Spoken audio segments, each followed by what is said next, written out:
सभी साथियों का सुबह क्लासेस में हार्दिक स्वागत अभिनंदन है। और आज मैं खाद्यान्न फसलों में पहली फसल लेकर के आ रहा हूं, गेहूं की फसल, जो कि खाद्यान्न फसलों का राजा कहा जाता है। आज उसके बारे में हम जानकारी प्राप्त करेंगे।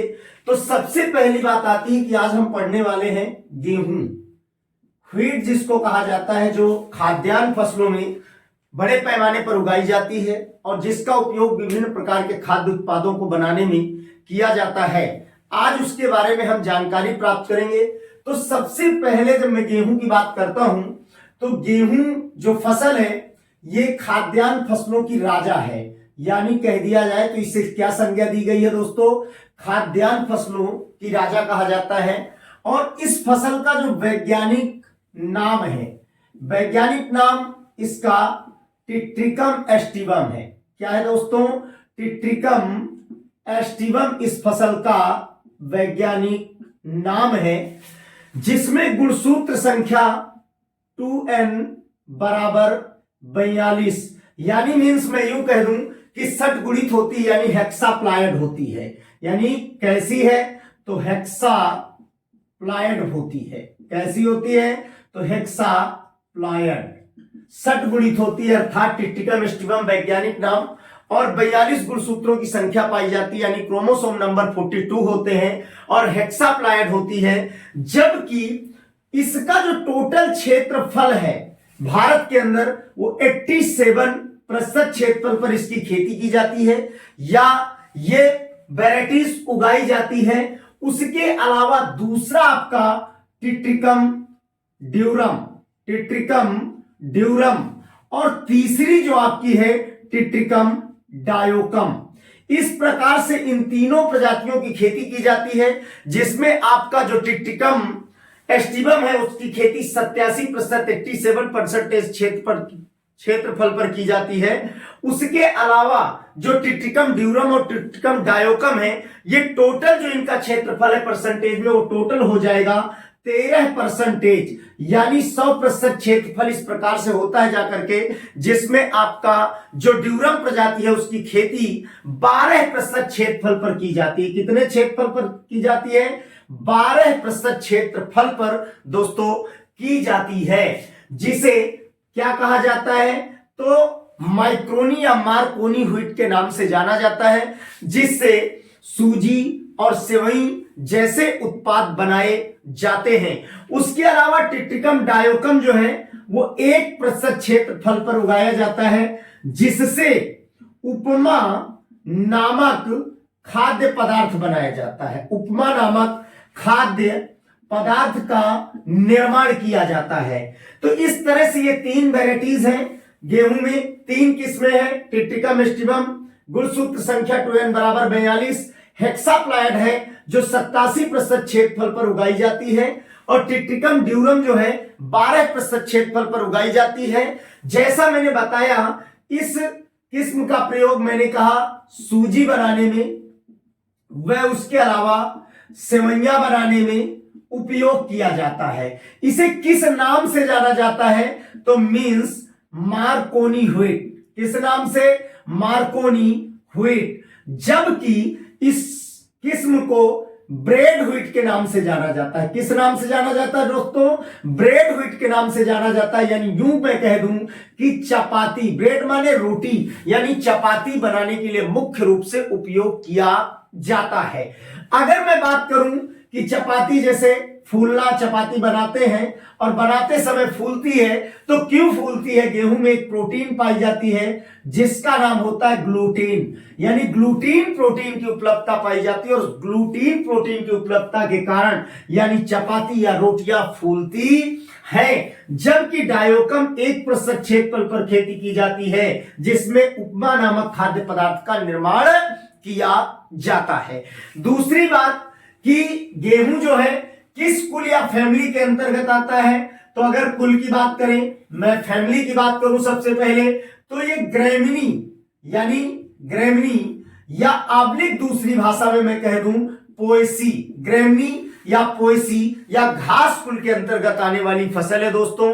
गेहूं है, चावल है, मक्का है, ज्वार है, बाजरा है, ये जितनी भी आपकी क्रॉप्स है, फसलें हैं, सब ग्रेनी या पोएसी कुल के अंतर्गत आने वाली होती हैं। उसके अलावा गेहूं का जो उत्पत्ति स्थल है, जो गेहूं का उत्पत्ति स्थल है वो आपका है दक्षिण पश्चिम एशिया, मींस दक्षिण, उसके अलावा पश्चिम एशिया गेहूं का उत्पत्ति स्थल माना जाता है दोस्तों। गेहूं का उत्पत्ति स्थल दक्षिण पश्चिम एशिया माना जाता है। और जो इसका पुष्प होता है, गेहूं का पुष्प, वो क्या कहलाता है? तो क्या कहलाता है? ईयर कहलाता है। क्या कहलाता है? ईयर कहलाता है या स्पाइक कहलाता है। क्या कहलाता है? ईयर कहलाता है या स्पाइक कहलाता है दोस्तों। जबकि गेहूं के अगर हम फल की बात करें तो गेहूं का जो फल होता है वो कैरियोप्सिस होता है। कैसा होता है? कैरियोप्सिस होता है। तो मींस गेहूं एक बीजपत्री पादप के अंतर्गत आता है। इसके पादप में अपस्थानिक जड़ें पाई जाती हैं और तना इसका शाकीय होता है, खोखला बेलनाकार पाया जाता है। तो उस गेहूं की हम बात कर रहे हैं जो बड़े पैमाने पर उगाया जाता है। मैंने बताया खाद्यान्न फसलों का राजा कहा जाता है। पहली खेती जो टिटिकम एस्टिवम की है, सबसे बड़े पैमाने पर 87% क्षेत्रफल पर की जाती है। 42 गुणसूत्र संख्या पाई जाती है दोस्तों, हेक्साप्लाइड होती है। उसके अलावा मैंने दूसरी बताई टेट्रिकम ड्यूरम, जिसकी खेती 12% क्षेत्रफल पर की जाती है। सूजी बनाने, सेवइयां बनाने में इसका उपयोग किया जाता है। उसके अलावा टिटिकम ड्यूरम, तो इसे मार्कोनी व्हीट के नाम से जाना जाता है, जबकि टिटिकम डायोकम जिसकी खेती 1% क्षेत्रफल पर की जाती है और दोस्तों जिससे उपमा नामक या उपम नामक खाद्य पदार्थ बनाया जाता है। कुल इसका ग्रेनी या पोएसी है, अर्थात उसके अलावा उत्पत्ति स्थल दक्षिण पश्चिम एशिया है। पुष्प इसका ईयर या स्पाइक, जबकि फल का प्रकार क्या होता है? कैरियोप्सिस होता है। उसके अलावा जो गेहूं फसल है इसमें सबसे मुख्य बात है कि इसका टेस्ट भार क्या होता है, यानी मैं यूं कह दूं कि परीक्षण भार कितना होता है, इंपॉर्टेंट क्वेश्चन है। तो परीक्षण भार जो होता है वो 40 ग्राम होता है। कितना परीक्षण भार होता है दोस्तों? 40 ग्राम होता है। जबकि आपने देखा होगा मिमिक्री करने वाले खरपतवार होते हैं, यानी नकलची खरपतवार जिन्हें कहा जाता है, तो इसमें एक खरपतवार उगता है इसकी फसल में जिसका नाम है दोस्तों गेहूंसा। सबने सुना होगा, क्या नाम है? गेहूंसा, मींस फेलिस माइनर जिसका साइंटिफिक नेम है, जिसको गुल्ली डंडा भी कहा जाता है। उस खरपतवार की मैं बात करता हूं, या जिसे गेहूं का मामा कहा जाता है, गेहूं का मामा कहा जाता है, उस खरपतवार की बात मैं करता हूं जिसका टेस्ट भार कितना है दोस्तों? 2 ग्राम होता है। कितना होता है? 2 ग्राम टेस्ट भार होता है फेलिस माइनर का। उसके बाद पोषकता की अगर गेहूं में बात करें तो प्रोटीन, जो मैं अभी ग्लूटीन प्रोटीन की मैं बात कर रहा था दोस्तों, वो कितना पाया जाता है? 11 से 12% के आसपास प्रोटीन की उपलब्धता गेहूं में पाई जाती है। जबकि रेसे की बात मैं करूं तो रेसा, मैं यहां लिख देता हूं, रेसा 0.2% के आसपास पाया जाता है। और सबसे ज्यादा प्रचुर पैमाने पर कार्बोहाइड्रेट पाया जाता है, जो कि लगभग 65 से 70% पाया जाता है। मींस क्या पाया जाता है? कार्बोहाइड्रेट। कार्बोहाइड्रेट कितना? 65 से 70% के आसपास कार्बोहाइड्रेट की उपलब्धता पाई जाती है। जबकि शुगर मींस शर्करा की उपलब्धता की हम बात करें तो शर्करा 2 से 8% पाई जाती है। कितनी पाई जाती है दोस्तों? शर्करा 2 से 8% के आसपास पाई जाती है। यानी मैं गेहूं के पोषक मान की बात कर रहा हूं कि मींस इसमें जो प्रोटीन होती है वो 11 से 12% पाई जाती है प्रोटीन। रेसा 0.2%, जबकि कार्बोहाइड्रेट 65 से 70% और शर्करा मुख्य रूप से जो होता है 2.8% के आसपास पाया जाता है। उसके अलावा अगर हम बात करते हैं कि खाद्यान्न फसलों का राजा, तो कैसे? तो यहां पर हम बात करते हैं कि गेहूं जो फसल है क्योंकि हरित क्रांति के बारे में अमूमन सबको नॉलेज है। भारत के हरित क्रांति के जनक डॉक्टर एम एस स्वामीनाथन है, जबकि अगर हम विश्व की बात करें तो नॉर्मन ई बोरलॉग को माना जाता है। तो सबसे पहले आपको बता दूं कि गेहूं की बौनी जीन नॉरिन 10 1960 में नॉर्मन ई बोरलॉग द्वारा विकसित की गई। कौन सी? गेहूं की बौनी जो जीन है उसका नाम है नॉरिन 10, जो 1960 में नॉर्मन ई बोरलॉग द्वारा दोस्तों विकसित की गई। कहां विकसित की गई? तो नॉर्मन ई बोरलॉग का संबंध मैक्सिको से था, वहां विकसित की गई थी। तो मींस यहां पर मैं लिखता हूं गेहूं की बौनी जीन। कौन सी? बौनी जीन। बौनी जीन का नाम क्या है? तो नॉरिन 10, जो किसके द्वारा विकसित की गई? तो नॉर्मन ई बोरलॉग के द्वारा। किसके द्वारा? बोरलॉग के द्वारा विकसित की गई। दोस्तों कहां विकसित की गई? तो मैंने बताया मैक्सिको। कहां पर? मैक्सिको में। कब? तो मैं यहां लिख देता हूं ब्रैकेट में 1960 में। कहां पर? मैक्सिको में विकसित की गई 1960 में। उसके बाद 63 की अगर हम बात करें, 60 के बाद मैं 1963 की बात करूं, जहां से अमूमन हम हरित क्रांति के बारे में चर्चा करते हैं, तो सबसे पहली आने वाली किस्में हैं जो हरित क्रांति को उठाने का काम करती हैं, जो हरित क्रांति में जिनका सबसे बड़ा योगदान रहा।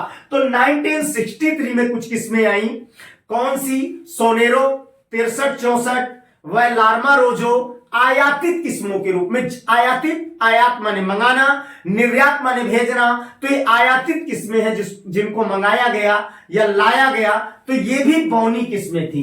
तो 1963 की जो मैं बौनी किस्मों की आपसे बात करूंगा, बौनी किस्मों की बात करूंगा, वो कौन कौन सी हैं? तो मैंने कहा सोनारा कितना? 63-64, या उसके अलावा लार्मा रोजो। लार्मा रोजो कौन सी? लार्मा रोजो। ये कौन सी है? 1963 की बौनी किस्में हैं जिनका हरित क्रांति में दोस्तों बहुत बड़ा योगदान था।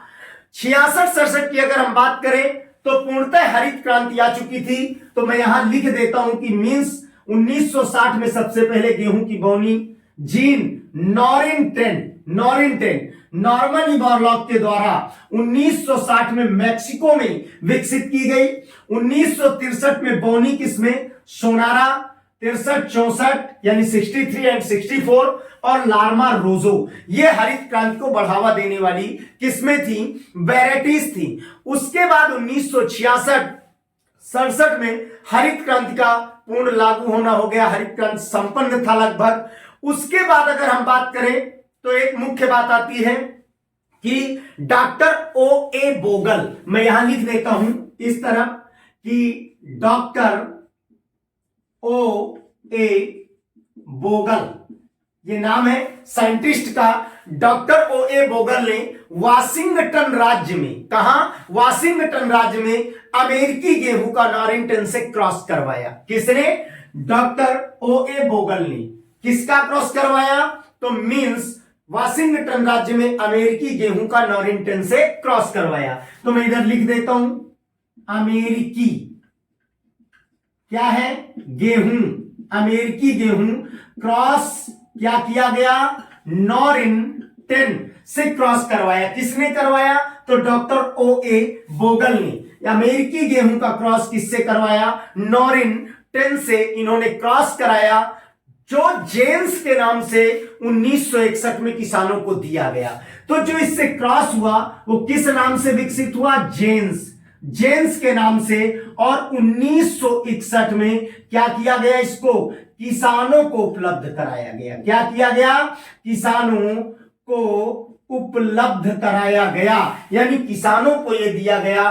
कब दिया गया? तो 1961 में। यानी डॉक्टर ओ ए बोगल अमेरिकी गेहूं को क्रॉस करवाया नॉरिन 10 से, और जेन्स नामक जो किस्म या वैरायटीज प्राप्त हुई उसको 1961 में किसानों तक वितरित किया गया या किसानों तक पहुंचाया गया। भारत की अगर हम बात करें तो भारत में दोस्तों सर्वप्रथम मैक्सिकन बौनी किस्म आई 1963 में, जिसको पूर्व अगर हम बात करें तो पूर्व में मैं बता चुका हूं कि मैक्सिको में नॉर्मन इवोरलॉफ के द्वारा 1960 में कार्य किया गया, बौनी जीन नॉरिंटन का विकास किया गया। और 1963 की बौनी किस्मों में अगर बात करें तो मैंने कहा सोनारा या सोनेरो 64-63, उसके अलावा लार्मारोजो जो आयातित थी, और फिर मैंने कहा कि भारत में सर्वप्रथम मैक्सिकन बौनी किस्म 1963 में आई। कब आई? तो 1963 में। यहां पर अगर मैं 1963 लिखा है और लिख दूं मैक्सिकन बौनी किस्म, मैक्सिकन बौनी किस्म जो भारत में आई। कब आई? तो यहां ध्यान देंगे दोस्तों, 1963 में मैक्सिकन बौनी किस्म भारत में आई। और किसके द्वारा? तो यह प्रयास रहा नॉर्मन ई बोरलॉग का और स्वामीनाथन का। साबरमती सोनारा उत्परिवर्तित किस्में, अगर मैं बात करूं गेहूं की तो मैं इधर लिखता हूं कि साबरमती व सोनारा ये कौन सी किस्में हैं? तो ये दोनों की दोनों दोस्तों उत्परिवर्तित किस्में हैं। कैसी किस्में हैं? उत्परिवर्तित यानी म्यूटेड, जैसे उत्परिवर्तन आप जानते हैं वैसे उत्परिवर्तित किस्में हैं आपकी साबरमती और सोनारा उत्परिवर्तित किस्मों में है। जबकि एमपी 797 गामा रेस द्वारा गामा गार्डन IARI द्वारा विकसित की गई। मींस कहने का तात्पर्य मेरे ये है कि अगली जो आपकी वैरायटीज थी साबरमती और सोनारा जो उत्परिवर्तित किस्में हैं, उसके बाद MP 797 गामा रेस यानी किरणों द्वारा गामा गार्डन IARI में विकसित की गई। कौन सी?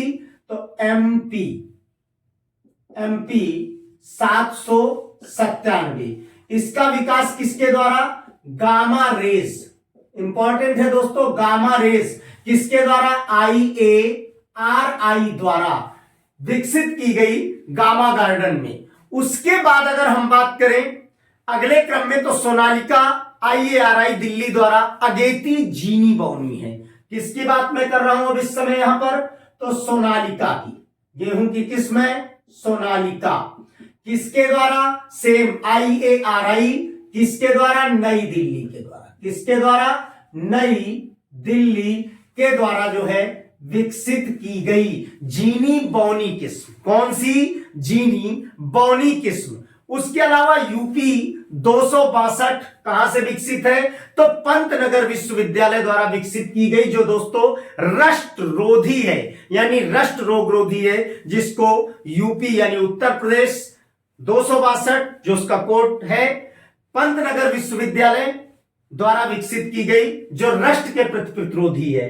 कौन सी किस्म मैंने बताया पंतनगर विश्वविद्यालय के द्वारा? तो यूपी 262 किस्म किसके द्वारा? पंतनगर विश्वविद्यालय के द्वारा विकसित की गई।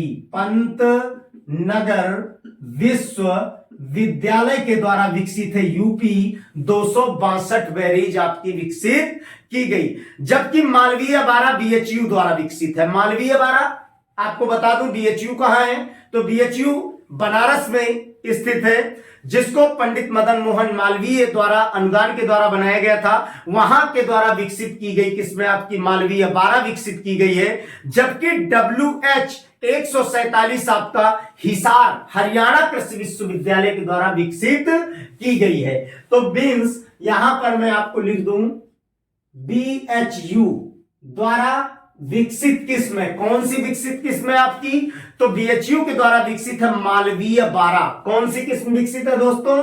तो मालवीय 12 वैरायटी BHU के द्वारा विकसित की गई है। जबकि WH 147 हिसार कृषि विश्वविद्यालय के द्वारा, क्या?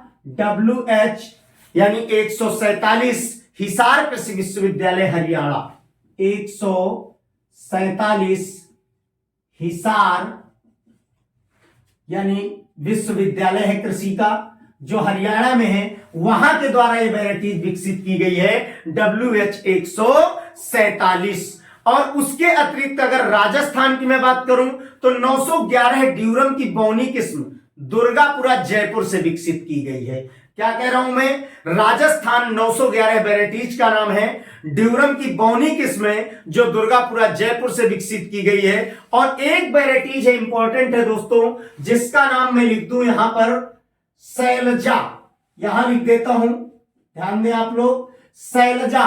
ये कहां, जहां पर पर्वतीय क्षेत्र होते हैं उन क्षेत्रों के लिए उपयुक्त किस्म मानी जाती, कौन सी, शैलजा।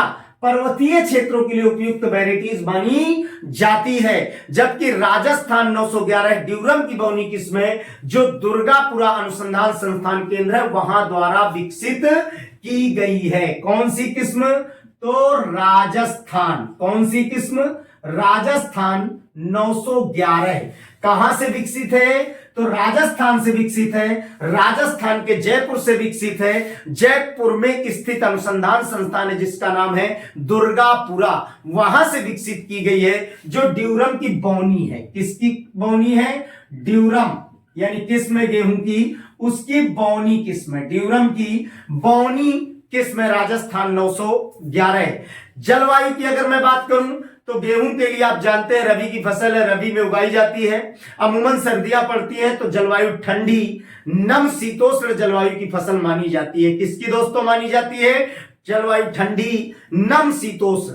टेम्परेचर की अगर हम बात करें इस फसल के लिए दोस्तों, तो लगभग टेम्परेचर औसतन 20 से 25 डिग्री सेल्सियस उपयुक्त माना जाता है। कितना टेम्परेचर, तो मैं यहां लिख देता हूं 20 से 25 डिग्री सेल्सियस औसतन टेम्परेचर उपयुक्त माना जाता है। जबकि अगर अधिकतम टेम्परेचर की हम बात करें तो अधिकतम टेम्परेचर 35 डिग्री सेल्सियस, कितना होना चाहिए, अधिकतम 35 डिग्री सेल्सियस, जबकि औसतन 20 से 25 डिग्री सेल्सियस। जलवायु मैंने बताया ठंडी नम शीतोष्ण जलवायु की फसल है।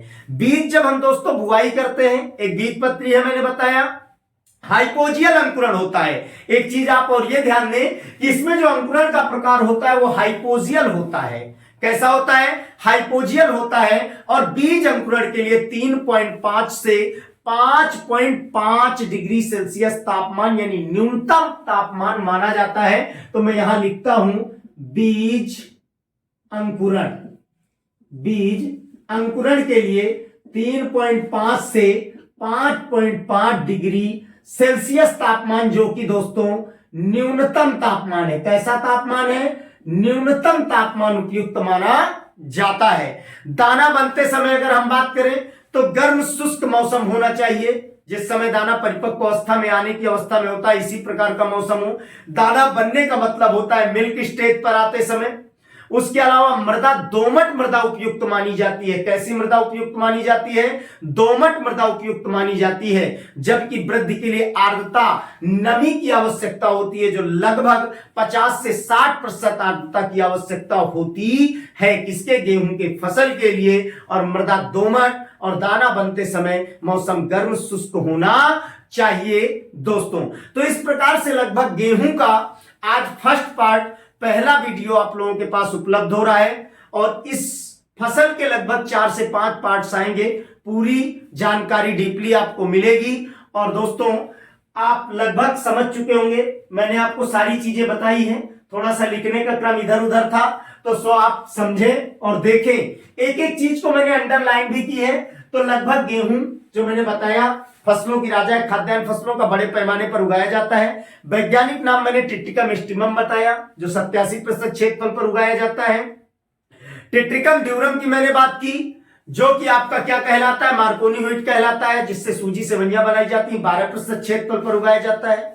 जिसकी गुणसूत्र संख्या कितनी है, जैसे ये हेक्साप्लाइड मैंने बताया, गुणसूत्र संख्या मैंने आपको 42 बताई।